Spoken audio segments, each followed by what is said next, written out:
இப்ப ஒரு சில பாண்ட் எல்லாம் வந்து ஒன் டே பாண்ட் இருக்கும். ஒரு சில பாண்ட் பாத்தீங்க அப்படின்னா கவர்மெண்ட் பாண்ட் 10 இயர்ஸ் பாண்ட் இருக்கு.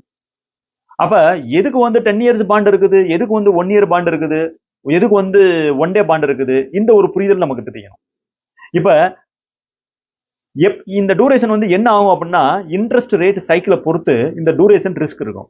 இது வந்து வாலடைல் ஆகும். எப்படி வாலடைல் ஆகும் அப்படின்னா இப்ப இன்ட்ரெஸ்ட் ரேட் வந்து மேல ஏத்துறாங்கன்னு வச்சுக்கோங்க ஆர்பிஐ. இப்போ 4% இருந்து 5%, 6%, 7%.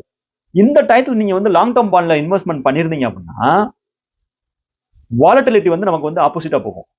நமக்கு வந்து நெகட்டிவ் ரிட்டர்ன் கொடுக்கும்.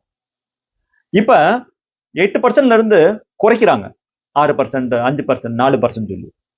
அப்ப என்ன ஆகும் அப்படின்னா இந்த லாங் டேர்ம் பாண்ட்ல நமக்கு வந்து இன்ட்ரெஸ்ட் ரொம்ப அதிகமா கிடைக்கும். சோ உங்களுக்கு வந்து இந்த புரிதல் இருக்கணும். ஏன் வந்து பாண்டோட பிரைஸ் வந்து ஒரு சில நேரங்கள்ல கூடுது குறையுது, இதை வந்து என்ன பண்ணுவோம் அப்படின்னா ஈல்ட் டு மெச்சூரிட்டி அப்படின்னு சொல்லி ஒன்று பார்ப்பாங்க.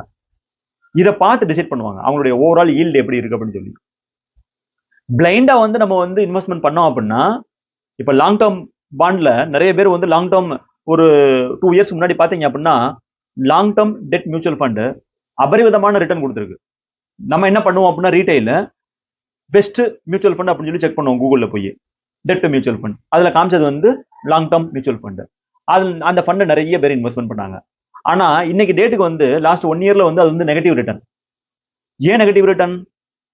நிறைய வாலட்டிலிட்டி இருக்கும். ஆக இந்த ரிஸ்க் வந்து புரியாம நீங்க வந்து டெட்ல இன்வெஸ்ட்மெண்ட் பண்ணாலுமே கூட நெகட்டிவ் ரிட்டர்ன்ல இருப்போம்.